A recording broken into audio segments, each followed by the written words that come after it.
Hi, Brian Kurtz here. Great to see everybody, as opposed to just you seeing me in writing.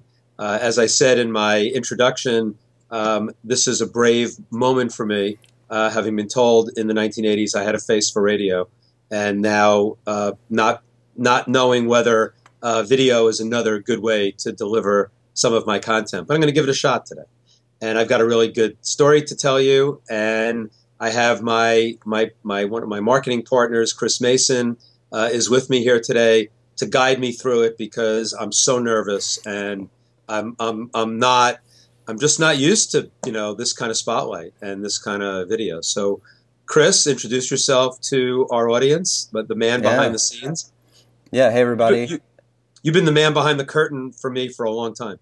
Yeah, for a little bit. It's been a lot of fun. So it's I think it's a great idea that to be able to get this kind of content out more regularly. And so one of the things that I wanted to bring up today, and we've been working together for a while now, and I've noticed there are a lot of people that they make comments about the two posters that you have in the background, and even whether it's on Facebook or people email you or just make comments at a live event, they'll say, what's up with those posters? So I thought that might be an interesting thing just to talk about today.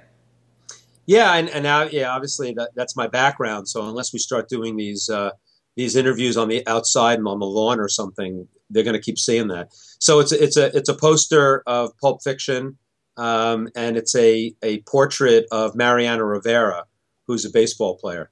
And I can't talk about both because we want to keep this short today. So I'm going to do one. I'm going to talk about Mariano Rivera.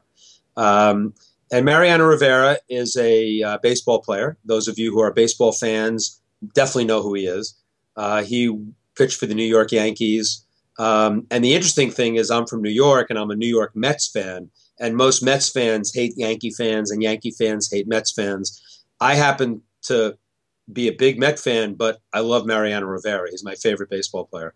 So it sounds almost sacrilegious to say that my favorite baseball player is a New York Yankee when you're a New York Mets fan. But he is. And I'm going to tell you why. Mariano Rivera is a guy, the job that he had as a baseball player, for those of you who don't know him, he had the job that's called the closer. And what a closer does in baseball is he's the pitcher. He's the person throwing the balls to the batter.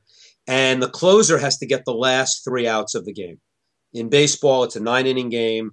You get three outs an inning, and the closer has to come in and get those last three outs. And they're the toughest outs to get because you're ahead in the game.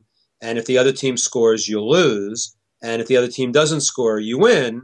And therefore, you're protecting the lead, and you get a lot of credit for closing out those games. And he was the best closer who's ever lived. There are great pitchers like him who were able to close games, but no one could do it like Mariano Rivera.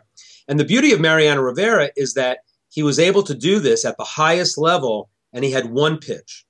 And the pitch was this pitch. It was a cut fastball that he perfected. And what it meant was the ball would come in, it would look like it's coming straight at you, and then it would drop off the table, making batters look silly, trying to swing at it. And so he has this one pitch. He dominates for his entire career. He's the best at what he's doing. And the thing that I loved about him the most, I love many things about him, but the thing I loved about him the most is that he was always willing to teach that pitch to anybody who would ask him. So any other pitcher, any other coach, anybody else would say, hey, Mariano, how do you do the pitch? He would teach it to them. Now, I always used to say he probably was comfortable teaching them because he knew that no one could do it as well as he could. But there was a bigger heart involved in what he was doing. And what he was really doing was that he believed what I believe in business, which is competition is coexistence. And that when you raise the bar for everybody around you, it's what mastermind groups are all about. It's what being around people smarter than you is all about, which I talk about all the time. And Mariano Rivera said, look, if I make everybody else around me as good as I am, the level of the game gets better. And then I just have to get better because they just raised the bar for me. And I think he really felt that way. I used to say that about the best copywriters. Gary Bencivenga I used to say Gary Bencivenga would love to have great competitors when he was writing against somebody so that when they beat him, he could come and beat them. And I think that's what, the spirit of competition and the spirit of giving are kind of built into one thing when it comes to Mariano Rivera. And I just find that to be one of the most incredible traits. And it's why his painting sits behind me. And it's why I think he's one of the most amazing players. Now, the other thing about him, too, he had an incredible sense of charity. And he's from Panama. And he would go back every off season and build baseball fields for kids who couldn't afford a glove. I mean, because he was one of those kids. And his story is an interesting one, that he was scouted and found, playing on a dirt field, in a sand lot to become this amazing player. And he wants to pay that forward for another generation of Panamanian kids. So that's why he sits behind me. That's why anybody who ever Skypes with me or spends time with me online has to look at Mariano Rivera. I did talk about this in my opening session at the Titans of Direct Response, and it's something that is just very near and dear to me. And another beautiful thing, one final thing, is that you notice he's wearing the number 42, whether you can see it or not. And the number 42 was the number that was worn by Jackie Robinson, who broke the color barrier in baseball. And some years ago, every single team retired the number 42 in honor of Jackie Robinson. And the only players that could stay with that number, they were grandfathered, that they could keep the number. And Mariano kept the number until he retired. And of course, it's already retired at Yankee Stadium for Jackie Robinson, which is sort of ironic because they would definitely retire it for Mariano Rivera. So I have a feeling there's going to be two 42s on the rafters at Yankee Stadium. But I found it interesting that he also took a lot of players did take the 42 number in honor of Jackie Robinson.